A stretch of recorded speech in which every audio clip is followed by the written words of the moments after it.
ગામ પ્રમાણે બેસી જજો। યોજનાઓ ઘણી છે, એની હું માહિતી આપું છું। યોજનાઓ જે પણ લોકો લાભ લેવા માંગતા હોય, હું તમારા માટે બેઠો છું।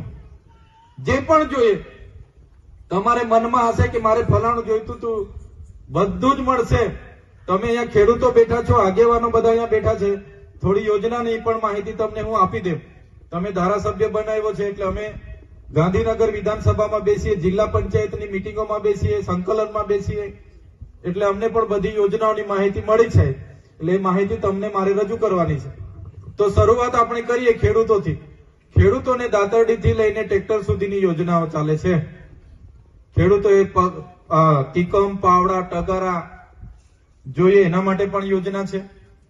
ખેડૂતને એન્જિન જોઈએ, ખેડૂતને પાઇપ જોઈએ, પંપ, દવા છાંટવાનો પંપ જોઈએ, તાડપત્રી જોઈએ, ખેતરમાં માંડવાની યોજના જોઈએ, ખેતરમાં કોઈ શાકભાજી રોપવા માટેની યોજના જોઈએ તો એના રોપા, ખાતરની યોજના છે, બિયારણની યોજના છે। હમણાં શિયાળો આવી એટલે હમણાં તમને ખરીફ પાક માટે, શિયાળુ પાક માટે હમણાં તમને ચણા કે કોઈ પણ કીટની યોજના હમણાં જ પૂરી થયેલી છે। સાથે માર્ચ મહિના પછી ફરી બીજી યોજના, ચોમાસામાં ફરી યોજના। એટલે ખેડૂતો માટે અનેક જાતની યોજના છે। કોઈ ખેડૂતને મારે અહીંયા પિકઅપ લેવાની છે તો પિકઅપની યોજના પણ છે। કોઈ ખેડૂતને ઈચ્છા થાય કે મારા પર હજુ સાદો જ મોબાઈલ છે, મારે વિડીયો બધા દેખાય એવો મોબાઈલ જોઈએ છે, તો એ મોબાઈલ માટે પણ યોજના છે। સ્માર્ટફોનની યોજના, જુવાનિયાને તો ખબર જ છે, આ ખેડૂત પોર્ટલ પર જઈએ, અરજી કરો એટલે સ્માર્ટફોનની યોજના પણ છે। પિકઅપ ડાલુ જોઈએ તો એની પણ યોજના છે।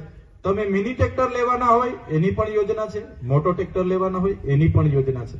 તમે કલ્ટી લેવાના હોય, કલ્ટીની પણ અલગથી સબસિડી છે, પ્લાવની અલગથી સબસિડી છે, રોટાવેટરની અલગ સબસિડી છે।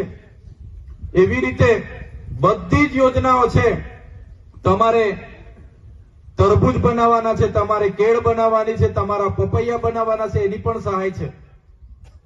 તમારે ટેટી બનાવવાની છે, તમારે ડ્રીપ કરાવવાની છે, તમારે પાઇપ નાખવાના છે, તમારે ખેતરે બોર મોટર કરવા, બધી જાતની યોજનાઓ હાલમાં કાર્યરત છે।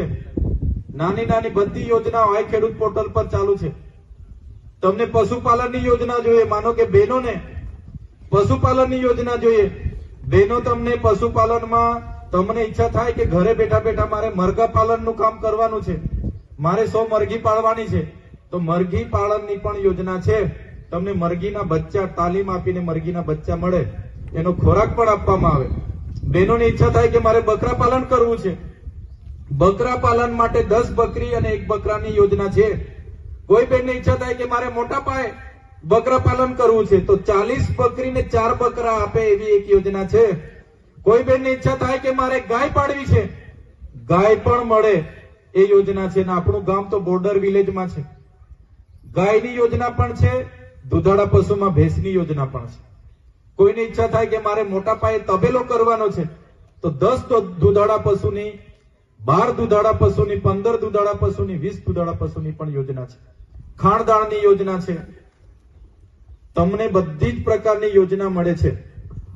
જે લોકો અનુસૂચિત જનજાતિ એટલે આદિજાતિમાં આવે એને બધી જ પ્રકારની યોજનાઓ મળવા પાત્ર છે। સાથે બહેનોને કોઈને સિલાઈ મશીન જોઈએ છે, સિલાઈ મશીનની યોજના છે। કોઈને આ રસ્તા પર મારે શેરડી પિલાણનું મશીન જોઈએ, રસની દુકાન ખોલવાની છે તો રસના મશીનની પણ મળે છે। કોઈને નાની દુકાન ખોલવી છે તો એ પણ યોજના છે। કોઈને મારે બ્યુટી પાર્લર ખોલવું છે, બ્યુટી પાર્લર માટે પણ યોજના છે। કોઈને મારે રસોઈયાનું કરવું છે, રસોઈયાના વાસણો બહેનોને મળે એની પણ યોજના છે। કોઈને ઈચ્છા થાય મારે મંડપનું કામ કરવું છે, આ મંડપ માટે પણ યોજના છે। એનું પણ ફોર્મ ભરો, કાગળિયા જોડો, આપો એટલે મંડપની પણ યોજના છે। કોઈને ઈચ્છા થાય કે મારે સાઉન્ડ સિસ્ટમ બનાવી છે એની પણ યોજના છે। આ બધી યોજનાઓ તમે જાણતા નથી એટલે એનો લાભ અત્યાર સુધી આપણે લેતા નથી। આપણે તો ઉઠી બેઠા એટલે પીવાનો બોર જોઈએ, ઝૂંપડું જોઈએ, ઝાંઝરું જોઈએ, ખેતીનો બોર જોઈએ એટલું જ, ને રોડ જોઈએ, પણ અનેક જાતની યોજનાઓ છે। તમે અમારો સંપર્ક કરો તો અમે તમને માર્ગદર્શન આપીએ ને બધાને યોજના મળે।